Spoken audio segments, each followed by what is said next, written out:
जय माता दी दोस्तों, कैसे हैं आप सभी। आशा करता हूं दोस्तों आप सभी अच्छे होंगे, स्वस्थ होंगे। दोस्तों आज इस वीडियो में मैं आपको दो चीज़ें बताऊंगा।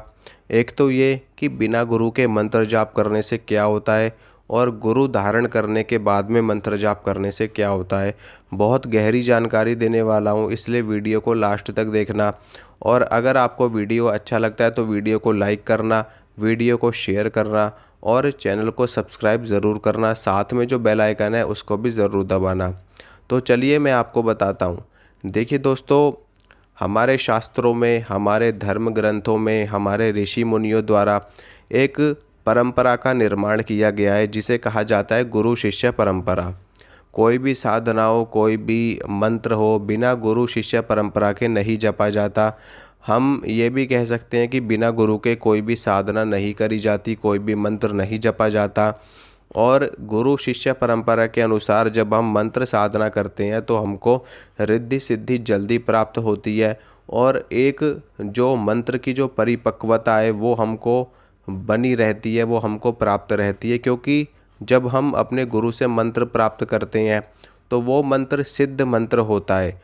और जब हम उस सिद्ध मंत्र का जप करते हैं तो हमको तुरंत के तुरंत ही लाभ मिलना शुरू हो जाता है। क्योंकि हमसे पहले हमारे गुरु ने मंत्र को सिद्ध किया है, हमारे गुरु से पहले उनके गुरु ने मंत्र को सिद्ध किया है, उनके गुरु से पहले उनके गुरु ने उस मंत्र को सिद्ध किया है। तो वो जो मंत्र होता है वो इतना शक्तिशाली मंत्र हो जाता है।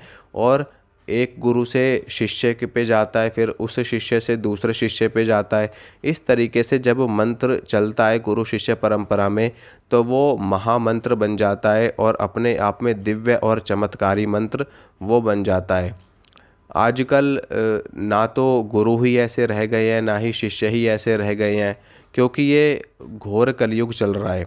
अब कलयुग में आप जानते ही हो कि हर हर इंसान को बस अपनी पड़ी है। हर कोई इंसान, चाहे वो गुरु हो चाहे वो शिष्य हो, हर कोई अपने फ़ायदे के बारे में सोचता है। गुरु चाहता है कि मुझे शिष्य से फ़ायदा मिल जाए, शिष्य चाहता है कि मुझे गुरु से फ़ायदा मिल जाए। तो ऐसे में हर किसी इंसान के ऊपर विश्वास करना बहुत ही ज़्यादा मुश्किल हो गया है। अगर आप अपने गुरु के ऊपर विश्वास रखेंगे तो आपका गुरु आपसे धोखा कर देगा। और कई शिष्य ऐसे हैं जो अपने गुरु का ही धोखा कर रहे हैं, गुरु से धोखा कर रहे हैं। तो ये चीज़ें देखते हुए लोगों का विश्वास सा उठ गया है, गुरुओं के ऊपर से भी और गुरुओं का शिष्यों के ऊपर से। तो ऐसे में कैसे साधना करें, कैसे मंत्र का जाप करें कि हमें सिद्धि भी प्राप्त हो जाए। और जो गुरु शिष्य की जो परंपरा चली आई है, या जो एक नियम है इस धरती का, इस ब्रह्मांड का, कि गुरु हमको अपने जीवन काल में ज़रूर बनाने चाहिए और हमको गुरुमुखी होकर के, गुरु धारण करके उसके बाद ही साधना जब तब करना चाहिए।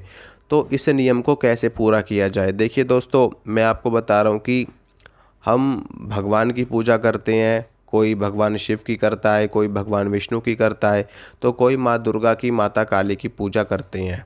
सभी लोग उनको अपना इष्ट मानते हैं।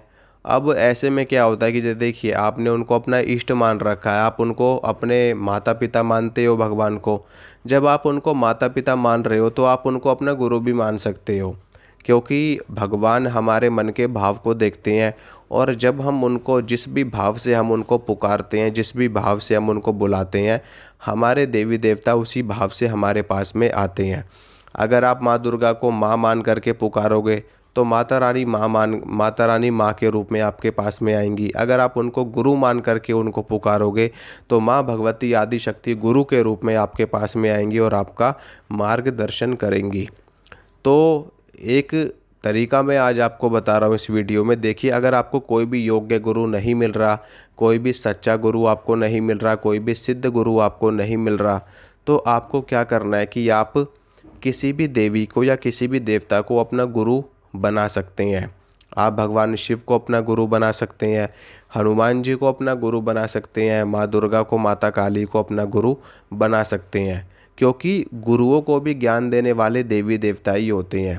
देखिए, वैसे तो कहा जाता है कि भगवान से ऊपर गुरु हैं, लेकिन मैं आपको रियलिटी बता रहा हूँ कि गुरु का अस्तित्व भी ईश्वर के बिना नहीं है। जब तक आपको आपके ऊपर भगवान देवी देवता आपके ऊपर कृपा नहीं करते, आपको शक्तियाँ नहीं देते, आपको सिद्धियाँ नहीं देते, तब तक आप गुरु पद पर भी नहीं बैठ सकते। अगर भगवान आपके सिर के ऊपर से अपना हाथ हटा लेंगे तो आप किस बात के गुरु रह जाओगे। आपके पास कोई शक्ति नहीं रहेगी, कोई सिद्धि आपके पास नहीं रहेगी, तो किस बात के गुरु आप रहोगे। इसलिए सबसे बड़ा अस्तित्व अगर है किसी का तो वो है परमात्मा का, भगवान का, माँ आदि शक्ति जगदम्बा का। ठीक है, गुरु से भी ऊपर भगवान होते हैं।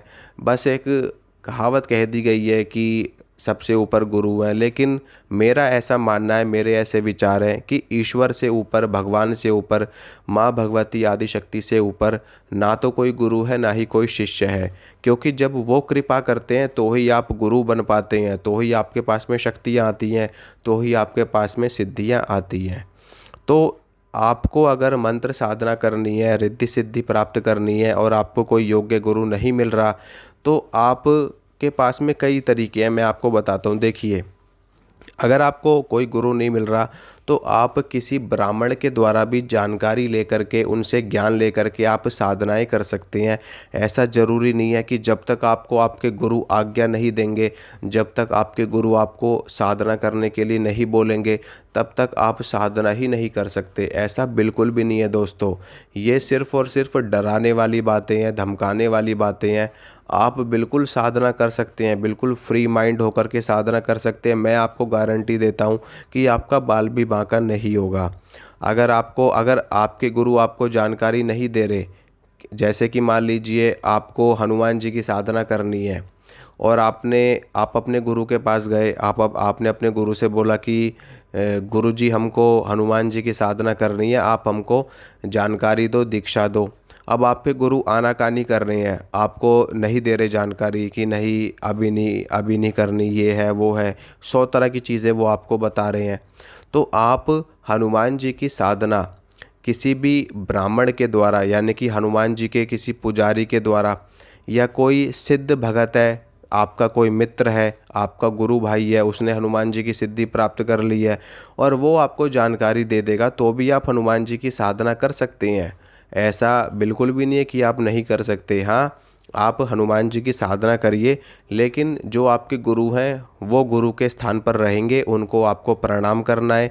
उनका जो भाग है, उनका जो हिस्सा है, जो उनका भाव है, वो उनकी जगह रहेगा। लेकिन आप साधना कर सकते हैं हनुमान जी की, उनको प्रणाम करके अपने गुरु को बिल्कुल आप कर सकते हैं। नहीं तो आप किसी ब्राह्मण के द्वारा, मंदिर के किसी पुजारी के द्वारा, किसी महंत के द्वारा आप दीक्षा लेकर के, साधना की जानकारी लेकर के, मंत्र की जानकारी लेकर के भी आप साधना कर सकते हैं। और वो भी अगर आपको नहीं मिल रहे तो आप सीधा अपने इष्ट को अपना गुरु बनाइए, उनको गुरु धारण करिए और गुरु धारण करने के बाद में फिर आप मंत्र का जाप करिए, मंत्र की साधना करिए। बिल्कुल आप कर सकते हैं, कोई दिक्कत वाली बात नहीं है। इससे जो एक परंपरा है, जो गुरु शिष्य की परंपरा है, वो भी पूरी हो जाएगी और आपको सिद्धि भी मिल जाएगी, आपकी साधना भी फलित हो जाएगी। जो साधना फलित होती है वो मुख्य रूप से देखिए, सबसे बड़ी चीज़ उसमें देखी जाती है कि आपकी जो मेहनत है वो कैसी है, आपकी जो लगन है साधना के प्रति, मंत्र के प्रति जो आपकी रुचि है, आस्था है, भक्ति है, ये इन सभी चीज़ों के ऊपर डिपेंड करता है कि आपको रिद्धि सिद्धि मिलेगी या नहीं मिलेगी। ऐसा बिल्कुल भी नहीं है कि आपने गुरु धारण कर लिया और आपने मंत्र प्राप्त कर लिया और आप सिद्ध बन गए, बिल्कुल भी नहीं बनोगे आप। जब तक आप खुद साधना नहीं करोगे, मंत्र के प्रति आपकी भक्ति, आस्था नहीं होगी, श्रद्धा नहीं होगी, अपने इष्ट के प्रति, जो मंत्र के देवता हैं उनके प्रति आपकी आस्था नहीं होगी, तो आपको सिद्धि नहीं मिलेगी। चाहे आपको अगर भगवान शिव भी आकर के मंत्र प्रदान कर देंगे ना, तब भी आपको सिद्धि प्राप्त नहीं होगी जब तक आप खुद मंत्र का जाप नहीं करोगे और नियमों के साथ में नहीं जपोगे। तो ये चीज़ है, इस चीज़ को ध्यान में रखिए और तब साधना करिए, आपको ज़रूर रिद्धि सिद्धि प्राप्त होगी। तो चलता हूँ दोस्तों, अगर आपको ये वीडियो अच्छी लगी तो वीडियो को लाइक करना, शेयर करना, चैनल को ज़रूर सब्सक्राइब करना। मिलूँगा आप सभी से अगली वीडियो में। जय माता रानी की।